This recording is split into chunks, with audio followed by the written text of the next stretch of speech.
pag-ibig sa kakilig.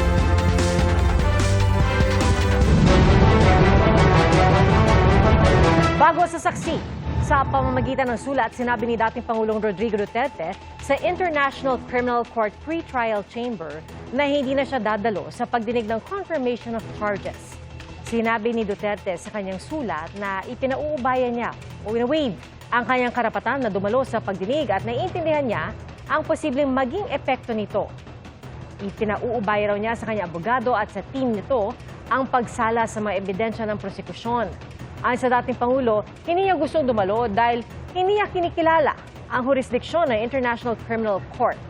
Pinabulaanan din ni Duterte na pinangsiwaan niya ang extrajudicial killings. Ginagamit lang daw ito ng kanyang mga kalaban sa politika laban sa kanya. Dagdag pa ni Duterte, ayaw niyang dumalo sa mga paglilitis na malilimutan din niya. Matanda, pagod at mahina na raw siya. At umaasa raw siyang irerespeto ng korte ang kanyang kapayapaan sa loob ng kulungan kung saan siya nakapiit.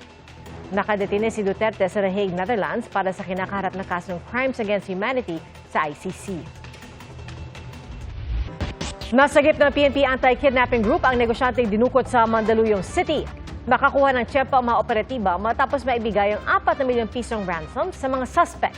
Ang aktual na pagsagip at pag-aresto sa mga suspect sa pagsaksi ni Chino Gaston.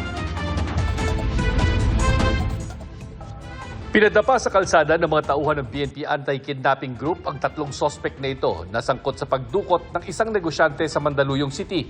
Kuha ito noong February 16, araw din nang nagbayad ang pamilya ng ransom sa mga kidnapper. Nakuha sa kanila ang 4 na milyong piso na binayad ng pamilya ng kanilang biktima. Dito na rin nalaman ng mga pulis ang kinaroroonan ng kidnap victim na agad natuntun nila ang biktima sa single bedroom na bahay na ito. Kita pa sa video ng PNP ang kutsyon kung saan pinahiga ang biktima habang hawak siya ng mga suspect. During the payoff, nagkaroon po ng tsansa ang ating mga operatiba na malocate ang kinaroroonan ng biktima at nang makuha ng ating mga operatiba at masigurado na maligtas na ito, ay nagsagawa na po na itong ng pag-aaresto. Sinimulan teknika ng PNP, AKG ang grupo matapos magsumbong ang pamilya sa PNP na hindi na nakauwi ang biktima noong 12 ng Pebrero mula sa pag-iikot nito sa kanyang mga negosyo. Ilang beses nakatanggap ng ransom demand ng pamilya na nagsimula sa 50 million pesos hanggang napababa sa 4 million pesos. Nagbayad din ang pamilya ng biktima ng 250,000 pesos sa mga suspect gamit ang mga e-wallet payment. Kilala na rin daw ng PNP, AKG ang mastermind ng grupo na tinutugis na ngayon. Nahaharap ang mga nahuling suspect pati na mga kasabwat nila sa reklamong kidnapping for ransom. Para sa GMA Integrated News, Chino Gaston ang inyong saksi. Kasabay ng pag-anunsyong tatakbo siyang Pangulo, humingi ng tawad si Vice President Sara Duterte sa kanyang umanong ambag sa pagkapanalo ni Pangulong Bongbong Marcos noong 2022. At ayon naman sa Malacanang, may mga bagay na mas dapat ihingi ng tawad ng Vice Presidente. Ngayong araw din, inihain sa Kamara ang ika-4 na impeachment complaint laban kay Vice President Duterte. Saksi si Ian Cruz. Mahigit 2 taon pa bago ang eleksyon 2028. Ako si Sara Duterte. Tatakbo bilang Pangulo ng Pilipinas. Nagdeklara na si Vice President Sara Duterte na tatakbo siya sa pinakamataas na posisyon sa bansa. I offer my life, my strength, and my future in the service of our nation. Mga kababayan, ibalik natin ang tapang at malasakit para sa Diyos, sa bayan, at para sa bawat pamilyang Pilipino. Kasabay niyan, humingi siya ng paumanhin sa mga Pilipino sa naging ambag niya sa pagkapanalo ni Pangulong Bongbong Marcos. Tumakbo sila bilang magkatandem noong 2022. Mga kababayan, humihingi ako ng paumanhin. Patawad kung tinulungan ko mahalal si BBM bilang Pangulo ng ating bansa.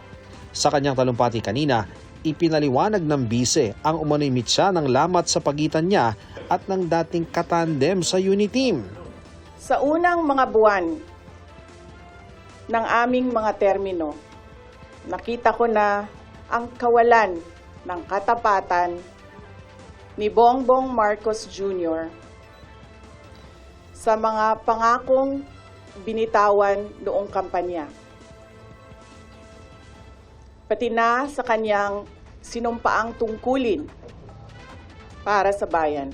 Dahil hindi ko kinaya na maging bahagi ng 2025 national budget na tadtad ng katiwalian.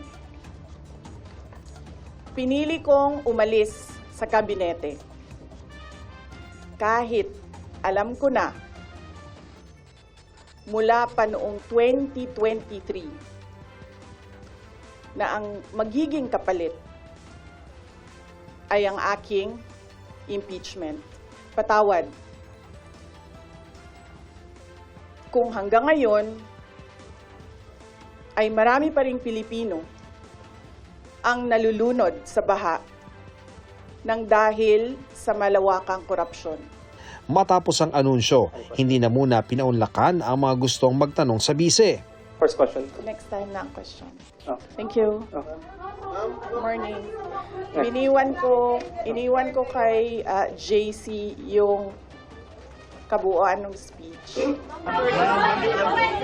Ang anunsyo ng bise na tatakbo siya sa pagkapangulo, ikinatuwa ng ilang taga Davao. Of course, gusto gid na ko si BP gid ang atong president.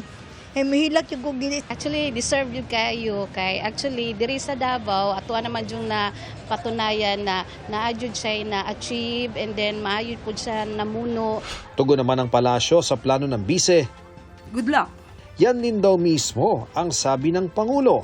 Can you describe to us how he said that? Ito po ba ay may good luck po kasi na sincere, may good luck na sarcastic? Kapag po kasi nagsasabi si Pangulo ng good luck, nakangiti naman siya eh. So, kung sarcastic to o hindi ko masasabi. Nagbigay rin ng komento ang Malacanang sa paghingi ng paumanhin ni Vice President Duterte sa pagkakahalal sa Pangulo. Ang taong bayan ang naghalal kay Pangulong Marcos Jr. Kung ano man po ang natulong niya, pareho naman po sila nagtulungan dahil ito ay uniteam. Kaya wag niya pong suluhin ang credit kung nanalo man ang Pangulo. Kasunod nito, ang mahabang listahan ng mga mas dapat daw ihingi ng tawad ng Vice-Presidente. Pinag-uusapan po ba ang korupsyon, ang katiwalian? Siguro po dapat mauna muna na ihingi niya ng tawad kung ano man ang mga issue ng korupsyon at katiwalian at di umanong paglulustay ng confidential funds ng kanyang dalawang opisina at the time, OVP at ng DepEd.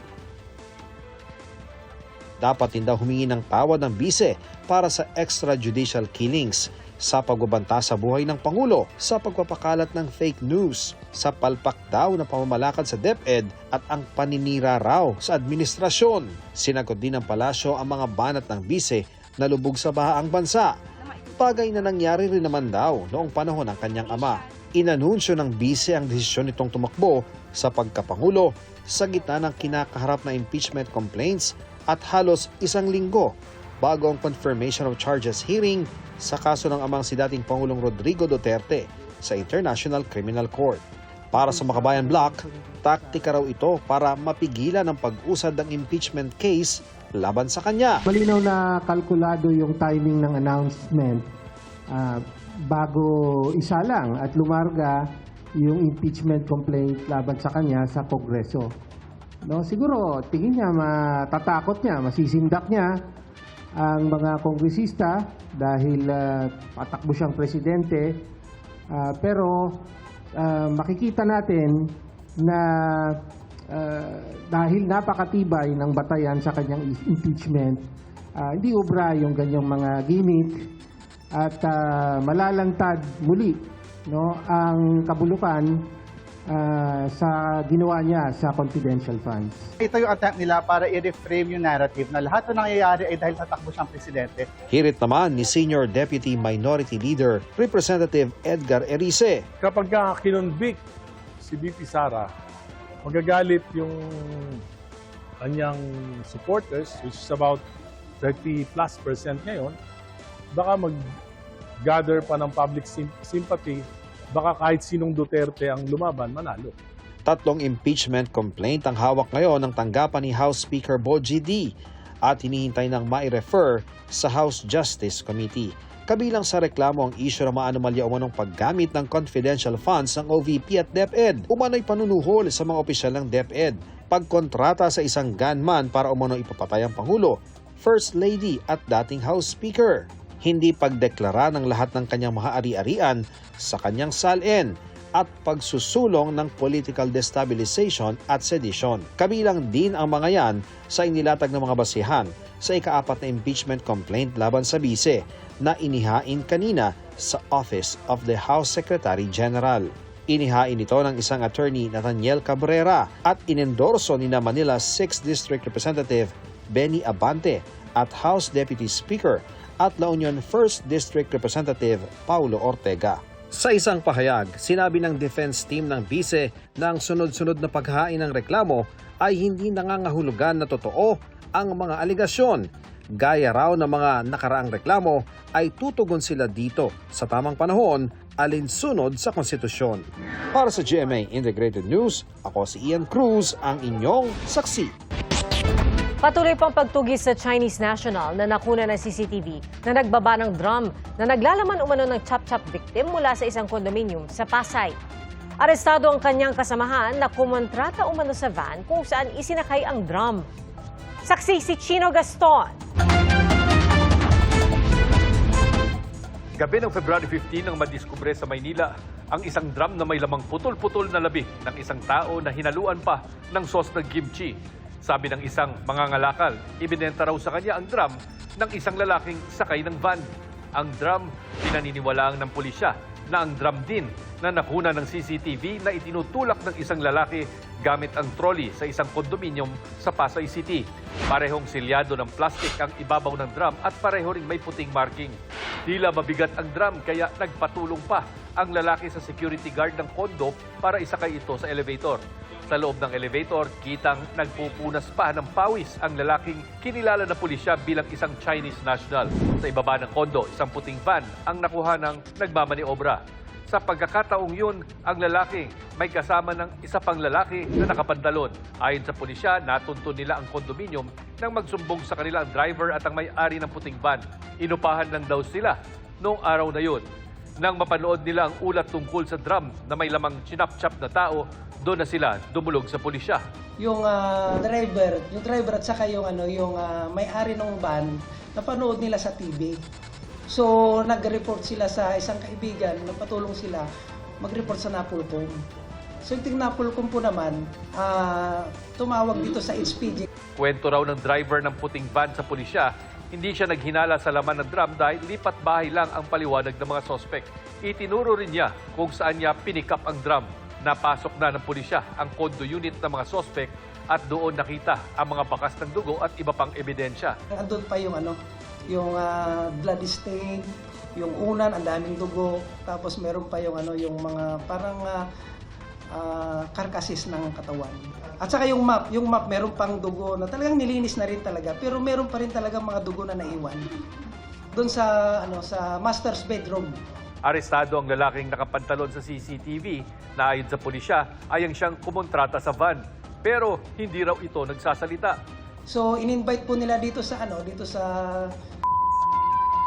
para tignan po talaga kung yung nangyari kasama siya talaga doon. So nung ma-backtrack namin doon sa CCTV, it found out na talagang kasama po siya. So at that time, alas 2 ng madaling araw, inaresto na namin itong POI na dala ng HPG. Tinutugis pa ang lalaking nakunang nagtulak sa drum. Bumuo na ng composite team ang Pasay, Manila Police at PNP Highway Patrol Group.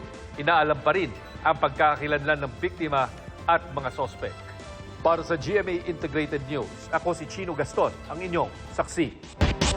Maaga pa raw para pag-usapan ang eleksyon 2028. Yan po ang iginiit ng ilang partido matapos ang anunsyong pagtagpo ni Vice President Sara Duterte sa pagkapangulo. Itinutulak naman ng kaalyado niya at PDP Laban President na si Senator Robin Padilla ang tambalang Sara Amy sa 2028. Saksi si Mav Gonzalez. Kung malino na ang plano ni Vice President Sara Duterte na tatakbo siya sa pagkapangulo sa eleksyon 2028, ang tinatawag ni Senadora Risa Hontiveros na oposisyon, posibleng sa katapusan pa ng taon ang pinakamaagang makapagpasya kung sino ang magiging pambato. Sa ngayon, 2026, nakatutok ang mga reform-minded at opposition forces sa pagbubuo ng mas mahigpit pang pagkakaisa para pumili ng aming mga kandidato whether by the end of the year or first quarter of next year. Sa mismong pag-uusap pa lang sa kanilang hanay, wala pa yung mga pangalang lumulutang, pero katangian pa lang na hinahanap sa pambato. Yung common values na nahanap namin sa aming hanay, no? Yung pagnanais para sa anti-corruption and good governance, yung pag-grow at pag-share ng bunga ng ating mas malakas na ekonomiya, isang tunay na pagkakaisa. Ang magiging manok naman ng administrasyon at posibleng alyansa sa ibang mga partido para lumaban kay VP Sara, hindi pa rin napag-uusapan ngayon sa palasyo. Wala pa rin paghahanda para sa 2028 elections ang Nationalist People's Coalition o NPC. Ayon sa chairman itong si Senate President Tito Soto, maaga pa rin aniya ayon sa Partido Federal ng Pilipinas na partido ni Pangulong Bongbong Marcos. Pero tiniyak niya magpapatakbo pa rin sila ng kandidato sa pagkapangulo sa 2028. Ang kilalang kaibigan naman ni Vice President Duterte na si Senador Amy Marcos, tinanong din ng media kung ano ang plano kasunod ng anunsyo ng vice. Talaga naman forever running mate ko naman talaga yan. Takbo, gapang, luhod, patayo, paupo. Hindi ko naman siya kailanman iniwanan. So open, ma'am? Ha? Open to Hindi siya nag-announce. Kaya muna siya. Kayo talaga. Ang presidente ng PDP Laban na si Senador Robin Padilla, itinutulak ang tambalang Sara Amy sa 2028. Panahon na para maramdaman ng mga Pinoy ang girl power. Kapag umiikot ako sa ibang bansa, yung lagi sinasabi ko, gusto ko talaga Sara Amy. Reconciliation ako. Pero ang 2028, ayaw pang pag-usapan ng ibang senador. Huwag muna natin pag-usapan yung politika po sa ngayon. Trabaho muna tayo. Ako wala pa. Trabaho muna ako ngayon. 2 years pa. Medyo mahaba pa ang panahon. So ako nakapokus lang sa trabaho. Para sa GMA Integrated News, ako si Mav Gonzalez, ang inyong saksi. Iginit na asawa ng isang suspect sa pagpatay sa pulis na natagpuan sa septic tank na frame up lang umano ang mister. Kasinungalingan umano ang pagsangkot ng dinakip na gunman kay Police Corporal Vivencio Abalos ayon sa misis nitong si Mikey Camille Abalos. Bahagi raw ng cover-up ang pagdawit sa kanyang asawa para pagtakpan ang mga pulis na sangkot sa droga. Naniniwala sa ginang Abalos na droga ang pinag-ugatan ng pagpatay kay Police Staff Sergeant Renato Kasaway Jr. Natagpo ang patay si Kasaway sa septic tank sa Malolos City, Bulacan noong January 31. NAPOLCOM, DILG, lahat po ng may hawak po sa PNP. Suriin po nila lahat ng pulis. Kung sino po talaga may involvement po dyan. Yung totoong may involved, may totoong connection po dyan sa kasong po yan. Dating House Speaker Jose de Venecia Jr. na ilibing na. Bago ang libing, nagsagawa muna ng funeral mass sa Heritage Memorial Park sa Taguig. Sunod na inihatid ang kanyang labi sa dignitary section ng libingan ng mga bayani. Ginawaran siya ng full military honors at 21 gun salute ng AFP.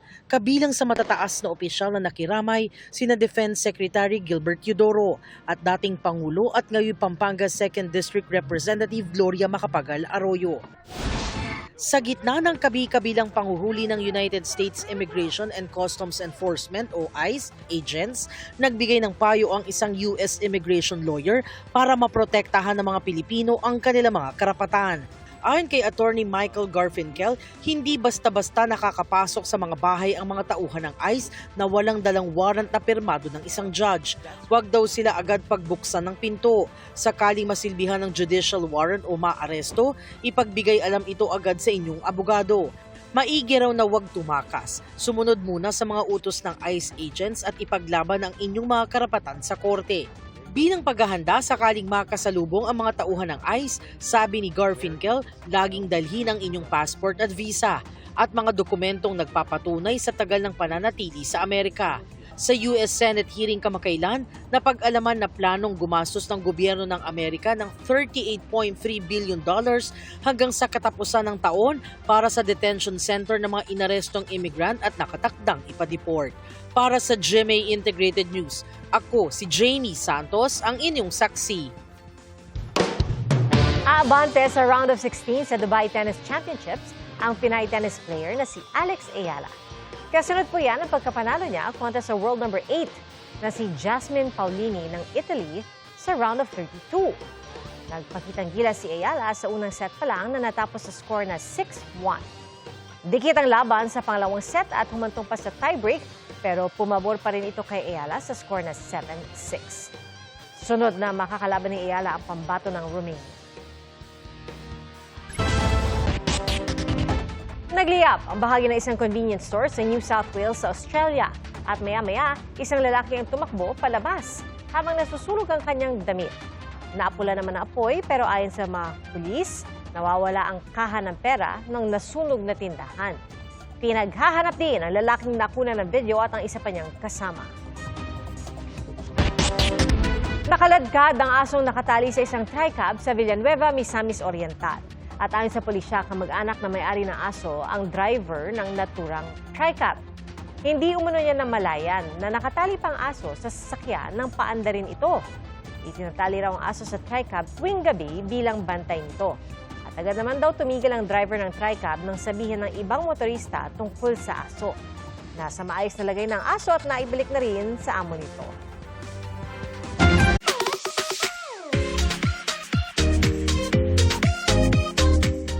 Perfect sa pagninilay-nilay ang mga nakakamanghang view sa ilang pasyalan sa norte. Tara at makibiyahing saksi kay Sandy Salvacio ng GMA Regional TV.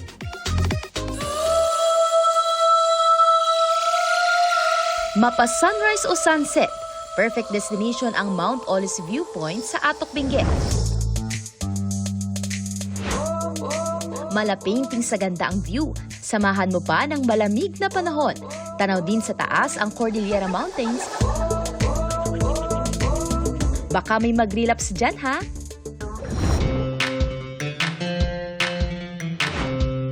Tara naman at maki-nature trip sa Claveria, Cagayan. Relaxing ang view ng Babuyan Channel at Luzon Strait mula sa Bantay, Calbo. Yan ang tinawag dyan dahil sa itsura nitong bald hill. Lakas maka-soul-searching ng atake ng pamamasyal dahil sa simoy ng hangin at peaceful vibes. Sa gitna ng pagtitrek, mayroon ding madaraan ng falls o talon. Nakamamangha rin ang view deck sa San Jose, Tarlac. Ang Baag View Deck, swak para sa solo o group traveler. Makukuha kasi ang tensyon mo sa napakalawak na landscape at scenic view ng lugar. Makulay na pasyalan naman ang makikita sa Gapa Nueva Ecija. Bida sa isang farm ang kanilang makukulay at namumukadkad na bougainvillea. Pwede ring mag-picnic dyan kasama ang family and friends. May iba namang piniling magpa-picture sa 4 na rang iba't ibang klase ng bougainvillea sa farm. May pang coffee lovers din dahil sa cafe sa loob ng farm.